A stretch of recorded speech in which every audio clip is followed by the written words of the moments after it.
ఈ ఆలయానికి సంబంధించి అభిషేక కార్యక్రమాలు అవన్నీ మీరు చూశారు. ప్రత్యేకంగా ఇప్పుడు ఆలయానికి సంబంధించిన విశేషాలు మీకు తెలియజేస్తాను. ఈ ఆలయంలో ప్రతి అణువు కూడా ఒక గొప్ప శాస్త్ర ప్రమాణాన్ని పోలి ఉంటుంది. ఈ మెట్లు ఇది కుడికాలతో మొదలు పెడితే మరలా కుడికాలతోటే ప్రధాన వేదిక దగ్గరికి వెళతాం. ఈ 2 చెట్లు కూడా ఎర్రచందనం మొక్కలు. ఈ ఆలయ నిర్మాణం చేయడానికి పూర్వం నుంచే ఉన్నాయి. బహుశా ఇక్కడ ఆలయం వస్తుందని వాటికి ముందుగానే తెలిసేమో, అందుకే ముందు నుంచి అలా ఉన్నాయి. వాటిని ఇబ్బంది పెట్టడం ఇష్టం లేక అలా మెట్ల మధ్యలో వాటిని ఉంచడం జరిగింది. ఇది సర్పాశ్రితమైనటువంటి వేలాయుధం. మనం చాలా ఆలయాల్లో ఈ ధ్వజస్తంభాలు అవి చూస్తూ ఉంటాం.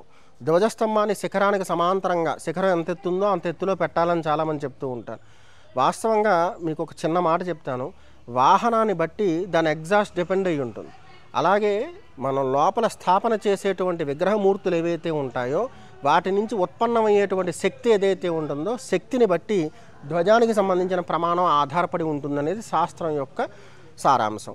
అందులో భాగంగానే స్వామివారు 6 అడుగుల 3 అంగుళాల ఎత్తులో ఒక సేనాధిపతి ఎలాగైతే ఉంటాడో, ఎంత ఎత్తులో ఉంటాడో అంత ఎత్తులోనూ స్వామివారి విగ్రహం ఉంటుంది.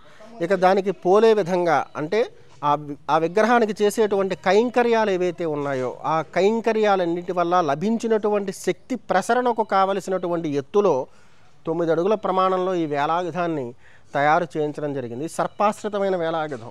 మనకి రాజముద్రలు అంటూ ఉంటారు. ఒక ఆస్థానానికి ఒక్కో రకమైన ముద్ర ఉంటుంది కదా, అలాగే ఈ ఆలయానికి సంబంధించిన రాజముద్ర ఇదే అన్నమాట. అంటే ఇది నమోదైనటువంటి రాజముద్ర.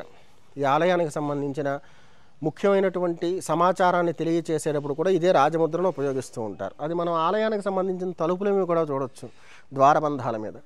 ఇక ఇది పుట్ట గతంలో ఇక్కడ చాలా సాధారణమైన పుట్ట ఉండేది. ఇది కృత్రిమమైందే, కాకపోతే సహజాన్ని పోలి ఉంటుందన్నమాట సంపూర్ణంగా. ఇందులో మనం ఎన్ని లీటర్ల పాలు పోసినా కానీ లోపలికి వెళ్ళిపోతూ ఉంటాయి. దీనికి సంబంధించి ఈ ఆలయంలో ఇంకో విశేషం ఏంటంటే, మనం చాలా ఆలయాల్లో చూస్తూ ఉంటాం స్వామివారికి అమ్మవార్లకి చేసినటువంటి అభిషేక జలాలు అవి ఏవైతే ఉన్నాయో అవన్నీ కూడా అందరితో పాటే డ్రైన్లోకి వెళ్ళిపోతూ ఉంటాయి. ఇక్కడ ప్రత్యేకంగా వాటి కోసం ఒక పాండ్ ఉంటుందన్నమాట. ఇక్కడ నుంచి స్వామివారికి కైంకర్యం చేయించిన చివరికి మీరు కొబ్బరికాయ కొట్టినా కానీ ఆ నీళ్లు కూడా దాంట్లోకే వెళ్తాయి అన్నమాట. అలాగే స్టోర్ అయ్యి భూమిలోకి ఇంకిపోతాయి.